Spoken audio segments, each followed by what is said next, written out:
with hints, tips and tradie chat.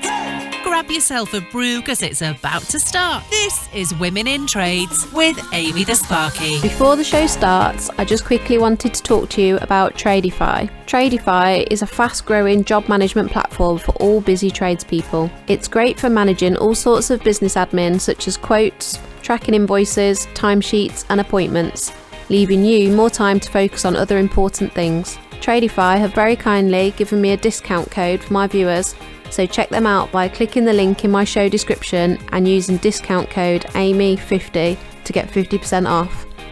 Now, let's crack on with this show. Hello and welcome to this week's Women in Trades with Amy the Sparky. I've got something a little bit different this week.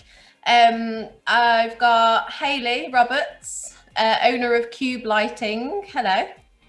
Hi. Hello. So Hayley isn't on the tools as such, but she works in a male-dominated industry. She's the owner of the company and has been, how long have you had the company?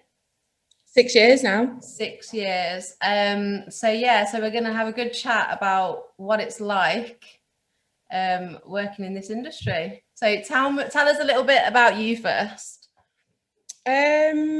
So background was very sales orientated, left school with not really an education, and just decided to go into sales. It was easy and I taught a lot in school. So off the back of that, I thought I'm pretty good at this. Then went on to go on maternity leave, had my first child, then ended up having another and then another. Oh, wow. So I had I had 3 children quite close together. So I had maybe a 4-year gap. In that time, I dabbled with lots of things. I thought I wanted to be a midwife, tried to go back to college, and nothing really stuck. So then my old boss, who I did the sales stuff with, reached out to me probably about 11, 12 years ago now. And he was like, oh, I'm starting a new business in LED lighting. And I was like, what's that? He's like, it's going to be amazing. It's going to be huge. You need to get in on it. And I was just a bit like, oh, yeah, we'll give it a go. I've got nothing better to do. So yeah, he got me in as the sales manager. And it was a new manufacturer on the market. So we had to get the product to market, create a sales team, find routes to market and create demand for the product, like a lot of brand awareness as well. So it was quite a big challenge. So I just threw myself into it. I wanted to be an expert in lighting. I wanted to know everything about it because I knew nothing. And my customers, I used to try and sell to them and I actually didn't know what I was selling. I'm just reading data sheets to them going, that sounds legit. And I think by doing that, I learned a lot about it. And I did find a love for it. As geeky as it is, I really enjoy it. So yeah, that kind of led me then onto the beginning of Cube, I suppose. Okay. So you moved away from that company and just started up on your own? Yeah. So it was as a manufacturer, I found a lot of conversations I was having with the clients I wanted to work with, councils and things, wanted more of a full kind of project. They didn't just want us to supply, they wanted installation. And my boss wasn't interested in that. And I feel like I got to a point in his business where he didn't really take my advice on board, possibly being a woman, I don't know. But I felt in the last probably 12 months of working there really frustrated. I just wasn't appreciated for what I'd done years previous to helping his brand where it was for the 5-6 years I've been there. So yeah, I was had a bit of a dream, wanted to do it on my own and was just why not? Let's just do it. Try to replicate what he did with the things I thought he was doing wrong. Right. And yeah, it went really well. It went really, really rubbish. And then it started going well again. So there's been a lot of ups and downs. It's been pretty tough, but I wouldn't change it. So no. So you prefer it on your own, being your own boss? Yeah, definitely. I think at first the appeal is the flexibility, isn't it? Yeah. Because you go, when you're your own boss, you can kind of do what you want. And then you go, actually, I'm really, really busy. I've got no time. Yeah. Super busy. Yeah, for the first couple of years, it was every bit of money went back into the business. You didn't have a social life. Your world revolved around it. You was on your computer late at night, early in the morning. Every opportunity you got, you were trying to sell to someone or create another relationship somewhere. And it consumed me for a good couple of years where I started to see anything out of it. But I think that determination and that grit to just want to be successful and see it through is kind of what keeps you going, isn't it? Yeah, you got to take it out of it, haven't you, at some time? Yeah. So tell us what a typical day for you looks like now. Like a standard day. Not a lot. No, I do work a little bit. You're always on Clubhouse, Instagram. Clubhouse is great. But I am in a fortunate position now where I probably don't do as much as I used to do. A lot of things I've learned now that I can pass out to other people or get a bit of help with, because I was at the point where I was like, you know, as a business owner, you go through stages where you go, I'm going to burn out. I've just had enough. And you kind of switch off for a few days and then you get back into it. And it's that cycle constantly of you just knackered all the time. And you're not on your game then, are you? When you're talking to people, they can tell. So I've got quite good now at managing my time a little bit better. So a day for me will just predominantly now be office based, especially with lockdown. I don't do as many site visits as I did. I send people out to do them. Send people, that sounds awful. I don't mean it. Perks of being the boss. I spend a lot of time on the phone with them. I think my job now revolves around client relationships and relationship management. I don't really sell anymore. I'm in a really good position that I don't need to. I don't really look for new business.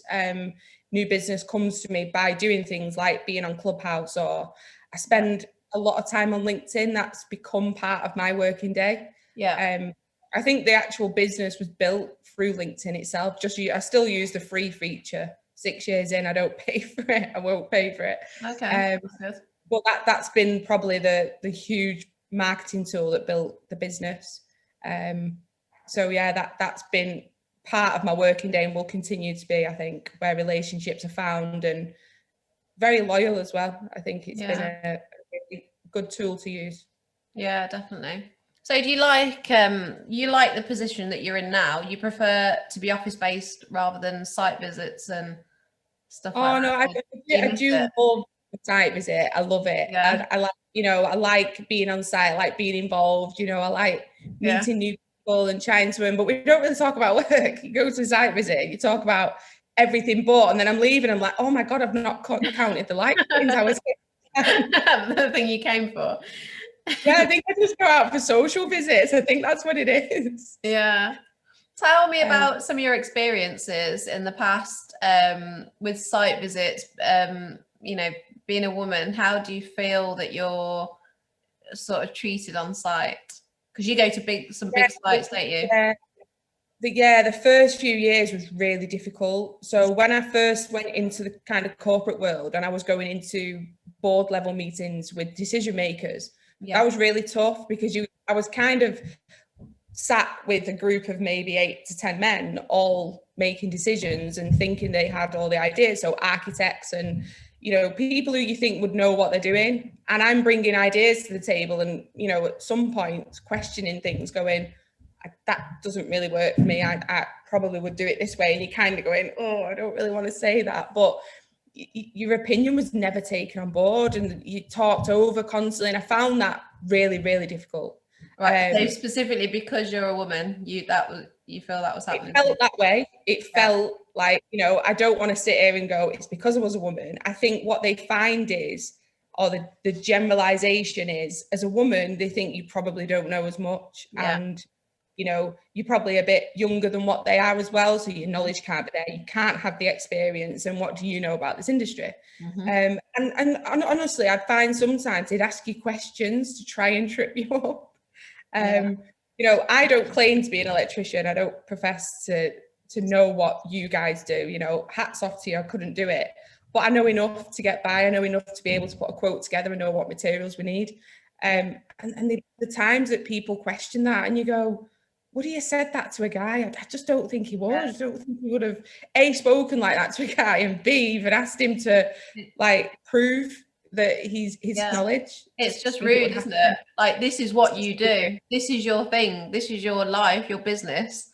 And you get questioned about it, or you feel like you've got to prove yourself because you're a woman. The amount of times I've been to site with, say, I took a person with me who's male and we've done a site visit together, Yeah. They always go to him and think he All was the the time. Yeah. every time. Yeah. Every time it's like, hello, excuse me. And, you know, for the first few years, I definitely did not correct people. I took a kind of back foot because I thought, you know, I don't want to ruin relationships. I don't want to look like that angry woman and, you know, be the person they already think you are. And, you know, you kicking off every time someone says something you don't like. But I think a pivotal point was I had a really big argument with a site manager from Care Construction. We were doing a lot of work for Brio Leisure and Cheshire West and Chester Council. And he rang me one day about something his lads had done, and he was trying to put the blame on us, going, you guys are going to have to pay for this. And I was like, well, no, can you send me what happened? I'll look through it. Let's put a report together. We'll get a meeting in and we'll sort it out together. And he was just going on the phone, and he was shouting at me. And I was like, who do you think you're talking to? And he was like, I beg your pardon. And do you know when you just lose it and you're like, oh, I've done this now. I've committed. I'm going to have to go in. I'm going to have to keep this up. And he was absolutely furious. And in his comments, as he was ranting to me, he was like, you're just a little woman coming to site.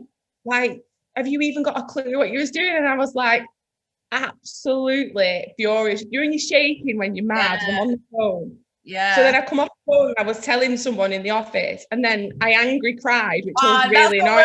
I was just going to say that. Did you angry cry? I've done that. It is the worst feeling afterwards for weeks. I was so angry with myself. Like, I think that's the worst thing. It's infuriating. Yeah, because people in the office are like, are you all right? I'm fine. I am just lost. I'm just Yeah.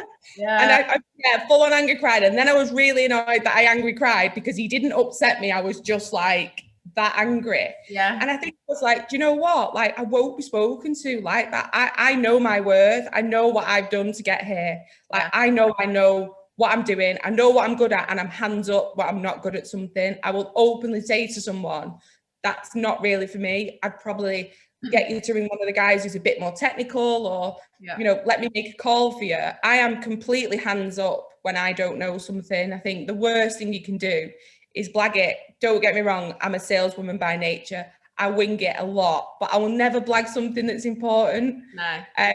So when someone calls me out like that, I'm a bit like, actually, no. And I think from then I've learned that you can and you're allowed to stand up for yourself, and it's all right. Yeah. Because actually, yeah, I'm a woman, and I nearly swore. I'm really good. You're doing so well. For not swearing then. That was really hard. You're doing so. I'm so proud of you. Yeah. I was talking to somebody just a couple of days ago, actually, about I was doing like an interview for someone. It's going to come out soon. And we were talking about things that I would change if I could go back and change anything on my journey so far, and it would be my own attitude towards people. Because when I started, I was so soft. I think I sort of almost made myself a target, and I was bullied. Like, at the beginning of my first job, in my first company, I was full on bullied by a guy, and then it happened. Even the dog's angry. Your dog's fully supportive. Dog's fuming. Dog's fuming. Dog is fuming. Sorry. The dog's got my back. Yeah, and if I could change anything, it would be to have the attitude that I've got now back then. And it's confidence, that, isn't it? I think that comes with self-worth and allowing social perceptions and social generalization to kind of get in your head a little bit. Yeah. I think social perceptions are tough, you know, and site culture. And I say this a lot now, the drive that we're doing with the women in construction thing, and, you know, Michaela Wayne, who's kind of really championing this at the moment, and she's, you know, going to government with it. We're gonna take it to that level about diversity and inclusion and minority. You know, having role models at board level is really, really important, but the bottom end is as well. You know, there's no point in changing it at the top level when site culture is just horrendous. we had a discussion yesterday, actually, interestingly, in Clubhouse, and this topic came up. We were speaking to a group called Next Gen in Construction, who is a group of younger people coming into the industry and saying, they're coming into it by accident, but they love it, and it's, it's amazing, and they want to get the word out.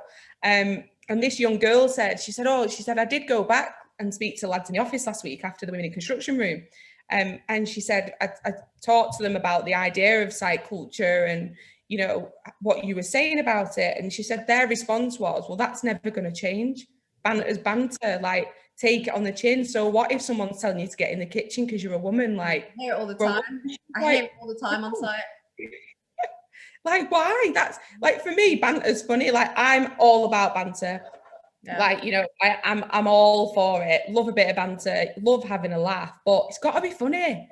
Like, if you're using the same joke again and again, and the brunt of your joke is still to call a woman out in the 20th century, mate, you need to get new jokes. Yeah, boring. Bored of it.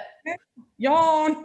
Yeah, it's infuriating. I had someone say to me this week, I was telling one of the lads at work to go and do something. And to be fair, I wasn't even being serious. It was one of our apprentices, and he said something to me, but with a bit of attitude. But we've got a very good relationship, and I knew that he was joking. So I snapped back at him, being like really sort of, just go and do it. But we were both smiling, so we were just having a laugh. And another guy, a carpenter that's working there, turned around and went, "Ooh, put your skirt back on." What? I was like, what? I said, are you talking to me? And he could see that I was pissed off. And he went, oh. You just swore. I'm like, Hayley, don't swear on my podcast. No, I swear. Role model, Amy. God. Sorry. Really trying over here. Sorry. Sight life. Yeah, and then he said, "No, I was talking to your apprentice. Don't get calling me sexist. Don't get saying I'm sexist. Don't play that card." And I was like, "Oh my God, I can't even bother to argue with you. Like, you're ridiculous." No, and it is ridiculous. And the thing is as well, like, and we've said this a lot in the groups we've had. You do have to call people out, because sometimes I do believe that some people don't think it's an issue. Like, it doesn't become an issue because women don't speak up about it. Like, they take it on the chin, or they say it to their friends, or they moan, to other people. But actually, if you don't tell that person that, actually, when you said such a thing about the colour of my skin or my gender, I felt a bit rubbish, actually. Mm-hmm. Until you've had that conversation, I suppose it stays as your fault, maybe, for not calling it out. Yeah. So I think actually holding people accountable and actually explaining. So I'll give you an example. They keep using this against me in Clubhouse now. About 4 weeks ago, we was in a room. There's quite a lot of men in there, very supportive, definitely allies. And I think that's what we need in this kind of push, is that we need male allies. Of course we do. Yeah. And there's a lot of them out there. There definitely is. Loads. And he was saying, I don't understand why women get so offended about things so easily. Like, what do you get offended about? And he used the example of this site visit I did a couple of months ago, and there's 4 of us on site. 3 were men. 1 was obviously me, female, just in case you were wondering. And so we were climbing over this fence. It was probably like this tall to get into this field, right? And they all stepped over it, absolutely fine. And then this one guy turns around and puts his hand out to me. And I was like, I'm all right, thanks. Like, and I was a bit annoyed. So I was like, well, you've just identified that you see me as the weak link of the group, and in a professional environment, like, that doesn't reflect well when I've been brought to that meeting as the specialist, like, in what I do. You guys couldn't do what I was doing, hence that I was there. So I've orchestrated this meeting as that person, and then I'm like, she can't even climb over a fence. I'd have been like, to be fair, mate, I've got stilettos bigger than that. Like, I can definitely step over that. I've got shoes higher. I'm not stepping over it and popping it, and then I'm going to jump on your back. Like, I've got this. And he was like, and I said, oh, no, I'm fine, thanks. And I was like, you didn't ask the guys. And he was like, well, why would I ask them? And I was like, why would you ask me? And he was like, why are you being so funny about it? was like, no, I just don't understand your thought process behind asking me and not the other two guys. If you were just being polite, maybe your mates would have needed a handover as well, no? And he was like, I said, so you asked me because I was a woman? And he was like, no, I didn't. I definitely didn't. Like, well, you did. Oh, what else then? Why did you ask me? Because I've got a black coat on? Like, what was it?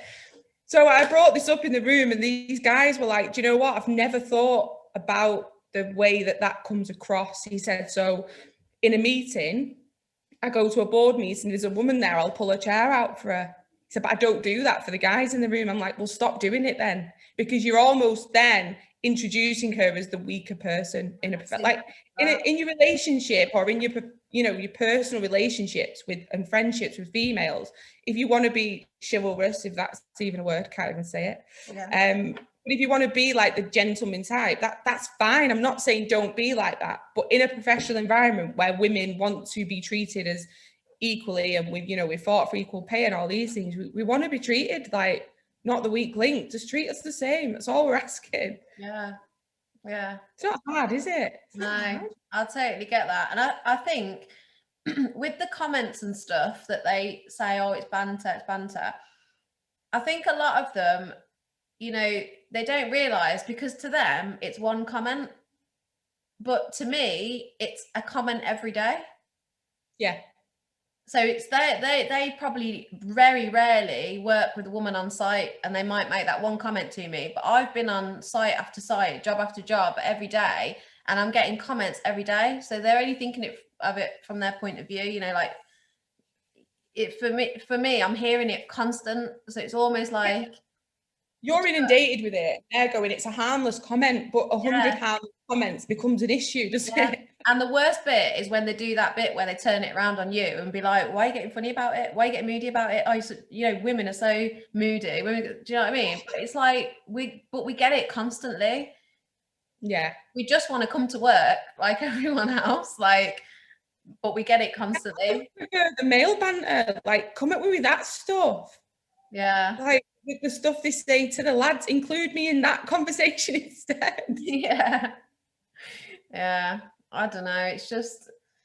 Well, this is what I mean by, to them, it's only that one comment. So actually, if we call people out, then hopefully that in time becomes what you'll find is other men will jump on that, especially on big sites, where you've got these full-on building developments and they're saying, there's not enough women. Well, I'm sorry, but there is enough women. The round table we held a few weeks ago, one of the top 100 contractors was saying, if I was told by next year I needed 30 more women, there isn't enough trades. I was like, but there is. But the problem is that site culture isn't attractive enough to want them to come to work at that level. They would rather be self-employed or work in residential or small teams of people to limit.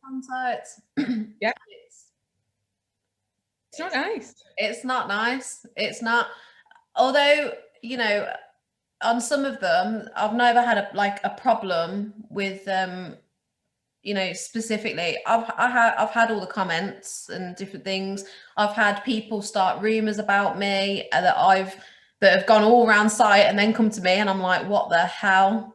Just total made up stuff. I mean, I don't even need to discuss the toilet situation. You can imagine it's awful.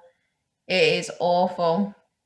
That's and you know what? What's great is there's some men I've spoken to. So there's a chap who works for, I wish I can remember his current name. I Zoomed with him this morning as well, but he's quite, they're very, very, I think they're one of the top 10. And he looks after the Scotland division. And what he's done is he's actually put free sanitary products in every single office around the UK and every site for women. And I'm like, that's incredible. And he's like, do you know what? I've got 3 daughters and now they're all older. I started to understand. He went, but until I understood, I didn't know, because to me, it's not an issue. He said, I don't think about how women have to use the toilet. And this is the thing, it's education. I think a lot of the time it's difficult for men because they don't have to think the way we do. And saying it's all men and they do it purposefully. I think until we educate them and actually explain these situations, some of them just don't know. Call them out and tell them, and we give them a chance to change it. That's where you get the allies, and he at the forefront of what he's doing, he's now talking to other companies about doing the same thing and actually having gender specific toilets. We have to use the toilet different. It's part of life. It's just what we do. Yeah. So we don't want to go to a toilet with urine, because I can't swear, I'm going to say urine all over the toilet. See, that was really good, wasn't it? Yeah, well done. Yeah, it is a big issue. It's disgusting. I've been to sites where there's no toilet been set up yet, and at the minute with everything closed, because I used to find, because there's McDonald's everywhere, I used to go in McDonald's toilets and stuff, but they're closed. The toilets have been closed to customers, so I haven't even been able to do that. And I just don't. I think a lot of men just don't even think about it. It doesn't cross their mind, you know, that a woman might need to use the toilet, and it can't carry on like this, can it? It cannot carry on like this. And you know, it's a slow process, but I think this the diversity and inclusion accreditation that we're trying to get behind at the minute will help massively. And I think the top contractors at the moment that are saying they'll take it on, you know, where health and safety 20 years ago, it wasn't a thing, was it? It wasn't really a thing. Not and like now, now. Yeah, exactly. Now you pay for an accreditation. God, we've got safe contractor, Chaz. Like, if there's a new accreditation, I'm like, I'm buying it. I want the badge. I want that. You know, so an accreditation like that big contractors can say to SMEs that if you have this and you have a diversion and inclusion policy, it will weight your tender. You know, bringing it that way into the industry will mean that people will be kind of forced to use it. And I am massively now, I wasn't before, but I am now massively inclined to believe that positive discrimination is definitely a good thing. Yeah, I used to be a bit like, no, whoever gets the job should be the best for the job. But now I'm like, no, let's advertise for women. We want more women. Why not? Why not make adverts more appealing to a woman? Change the word in the adverts to be like, you know, instead of being, we want a sales or a hardcore salesperson or whatever, to change those words into caring or nurturing and bring a different dynamic to the industry, which I think will change site culture dramatically. For men and for young girls as well. Young boys don't have a good time on site. Imagine what it's like for young girls thinking about it. So it is awful, actually. I never really think about it, but when I think back about situations I've been in with young apprentices, they get a lot of stick as well. The whole site life is not. You know, when you see the stats from our industry, I think in the construction industry, divorce rates and suicide rates are the highest in any other industry. Which is, it's awful. And I think with a more balanced approach and with something like having diversity and inclusion and small things, we've been talking about things we can do right now as business, and we've brought out the fact that toolbox talks happen every single day on site, and you talk about fire escapes and health and safety and who to report accidents to. Just slip in there a 2-minute conversation about a reminder that let's be respectful to one another. Let's just, you know, banter. Like, some companies have brought in zero banter policy because they can't police, you know, what's banter and what's not.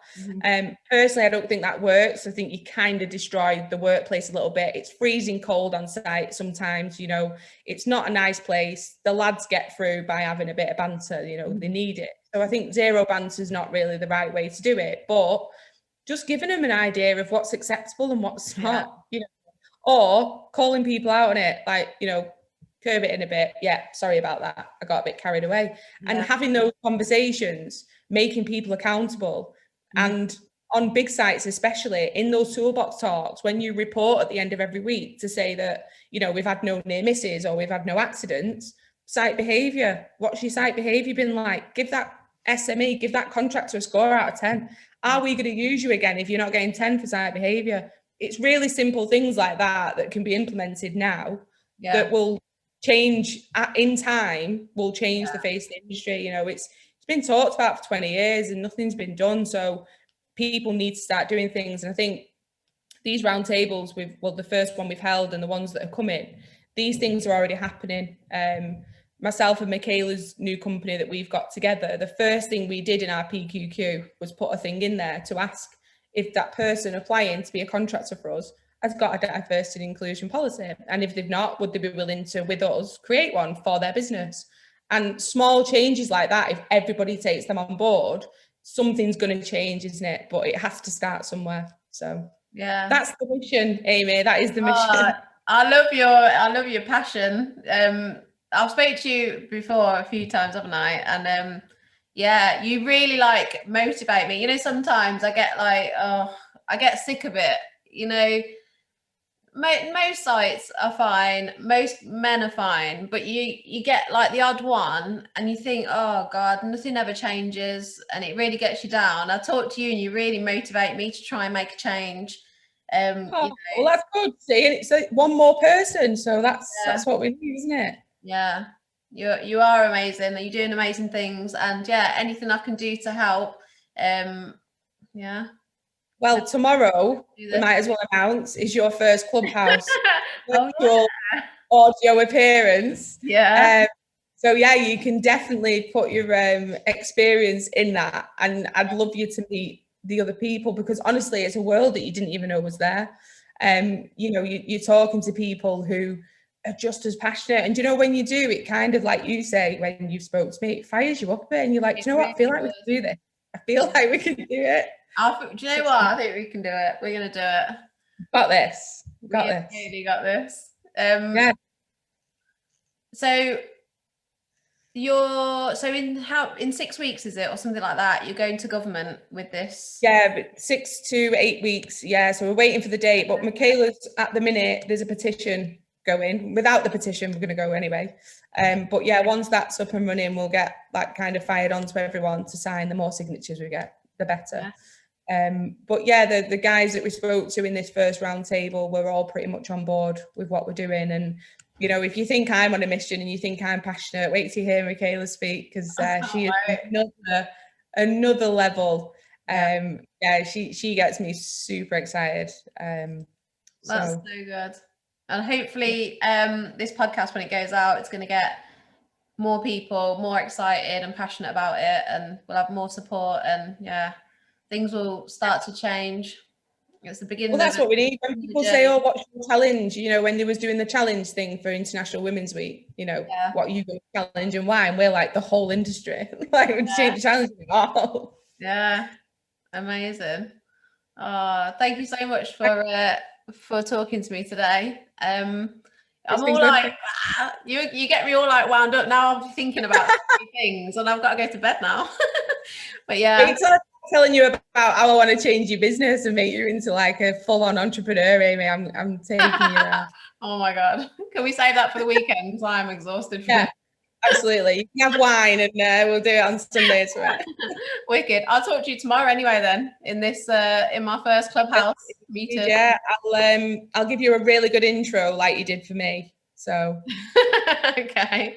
Thank you so much for not swearing, even though I failed. You know, and can you give your dog a pat on the head and tell him thanks for the support? Okay, if I have to, I will. Right. Thanks so much.